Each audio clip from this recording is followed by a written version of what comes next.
Hey, my name is Taylor Davenport, and today I'm going to do a review on a pair of soccer shoes. They're these. These are the Adidas adiZeros. I think the second version that came out in 2011.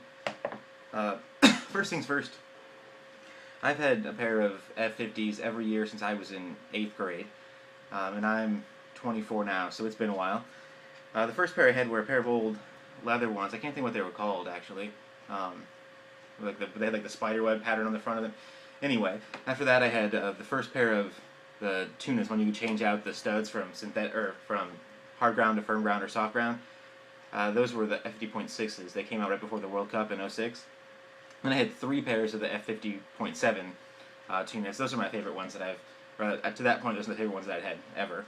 Then I had the F50Is when I was a sophomore in college, and then I got my first pair of F50 adiZeros my junior year, and then I got these my senior year, 2011. First things first, if you have ever held a pair of adiZeros or played them, the first thing you're going to know is if you open the box and pick them up is how light they are. This pair is 5.8 ounces, at least the synthetic ones. I think the leather ones might be a little bit more. I'll talk more about the synthetic and leather options in a second. The first thing you're going to notice is how light they are, and they're incredible. The idea is to make you faster, I guess. I don't know how much faster they actually make you. They certainly make you feel faster, though. You feel like you're running a lot faster when you wear them. I think they probably help more running long distances, and I played outside mid, which is a lot of running, so that's great for me. So that they make a lot of lightweight shoes now. Can't say I've tried them all, but I've certainly tried these, and I love them. I guess I should mention now that clearly if I've been wearing F50s since I was 13 or 14, I like them a lot. I love them. But I will try to be objective and give you guys both pros and cons today, so I'm not just going to talk about how much I like them, I promise. Yeah, like I mentioned a second ago, you have the option when you buy these if you want to get synthetic or leather uppers. You know, a lot of people say that leather's the way to go because you get better touch on the ball. Maybe they're more comfortable. There's a little more padding on the top. The leather layer is a little bit thicker than the synthetic layer is. I mean, I had leather shoes a long time ago. I would do the same thing, just say, oh, they're better touch, that kind of stuff. And then I tried my first pair of synthetic ones, and I've never gone back. And it's for a few reasons. Mainly, though, is how long they last. I have pairs that I wore when I was a junior in high school that were synthetic that are still in great condition. Every pair since then I've had synthetic are still in great condition. All the leather shoes I've ever had have had one of two problems. One, I get a hole right here at the top of the shoe. I don't know exactly what causes that one. The other thing that happens is, this is the right shoe, so the inside toe of the shoe, it seems to separate there, the upper from the bottom a lot.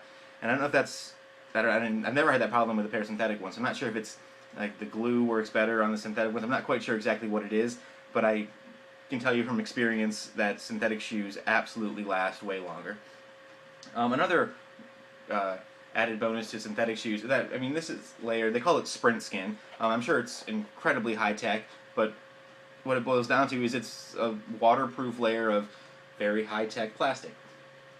So if you're playing in the rain, this doesn't absorb water. I mean, if you're playing on a wet field, you put a pair of leather shoes. After a few minutes, your shoes weigh 5 pounds. It feels like you're gonna have bricks on your feet. Not the case with these. I mean, your socks are still gonna get wet.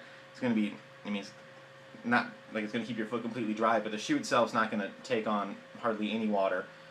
And then one of the bad things about leather shoes, if the next day after the rain game your shoes are still wet, it takes forever to dry a pair of leather shoes. Synthetic shoes are going to dry right away, which is also great for cleaning them, because you can clean them and they'll be dry in just a few minutes. Also, if you have a pair of leather shoes, you got to put the stuff like the leather food on them to try to make sure the leather's not cracking, or to maybe keep it waterproof or keep it soft, because it's really easy for leather shoes if you get them wet for them to turn hard and sort of crunchy and not be comfortable at all later. And then you have horrible touch because you're playing in it. So anyway, I say go synthetic. People will give you pros and cons on both, but for me, synthetic is absolutely the way to go. I think it's actually, and especially once if you're playing on a wet field, these are going to be so much lighter and going to last so much longer. Anyway, yes, go synthetic. One of the drawbacks of the synthetic, though, is that this layer, like I said, is a lot thinner. This sprint skin, this little layer right here of your upper, is a lot thinner than it is on the leather shoes. So you don't have a lot of added protection at all compared to the leather one. So if you get stepped on or something, it's going to hurt more in this shoe, but getting stepped on or getting kicked a little bit is unavoidable in soccer, and it's going to hurt either way. So I don't think that's much of a game changer. But compared to other shoes, not just the leather version, but to other soccer shoes, there are a lot of shoes that are have a lot of padding here, padding there. Or maybe remember the old Predators had that big tongue that came down the front and had a lot of added things. These shoes have nothing added that's not necessary, which I love because as far as I'm concerned, the bulkier the shoe are, just the more things that are between the player and the ball, and I think the less there is to a shoe, the better. However, some people, I've heard complaints that people have a hard time breaking in these shoes or play with them for a while, and they just never quite get comfortable like a bulkier shoe that has a big padded insole and things like that. I think it's a really easy thing to fix. First of all, I've never had a problem with it. I think they're really comfortable. They have always been great for me. But what you can do is, I would suggest investing in a good pair of soccer socks, maybe a few pairs. They have socks now that are right foot and left foot specific that have certain fabrics and thicknesses in different parts of the foot to add that little extra bit of texture. Or you can wear 2 pairs of socks. You can wear 2 pairs of socks, so you're going to get a little bit bigger shoe maybe. But that brings me to the next point. Back to the leather and synthetic thing. If you're going to break them in, you're going to try them on before you buy them. The synthetic shoes are not going to stretch hardly at all. Leather shoes stretch, they expand, they sort of form fit to your feet a little bit better. So if you're going to get a pair of synthetic, which obviously you get by now that I recommend, you should make sure that they're the exact size that you want when you get them. So you put a shoe on, it's a little bit snug, and it's leather, well, it's going to stretch, that's okay. But synthetic ones aren't really going to stretch. So make sure if you get synthetic, you get the exact right size. I guess the only other aspect of this shoe to talk about really, obviously I went with the firm ground choice about it. You can go firm ground, hard ground, soft ground. I always, ideally get one of each, that would be fantastic. But I always recommend going with the firm ground just because soft ground's great when the ground's soft, but if it's not, you're out of luck. It's just not good at all. So I'd go middle of the road, go with firm ground, that's the standard. So to recap, F50 adiZero came out in 2011. There are some newer ones now, but the design honestly hasn't changed since the first adiZero in 2010, I think, 2010.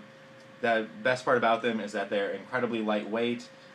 There's really not much to them, which is, in my opinion, at least gives you the best touch possible. There's nothing separating your foot from the ball, or at least not very much. For me, they're really comfortable, but I've heard that some people have a problem breaking them in, so there's not much added padding. Go with a nice pair of socks that should solve that, or maybe 2 socks. And that's it. These are the best shoes I've ever owned, my favorite shoes, and I love them. So there you go. Thanks.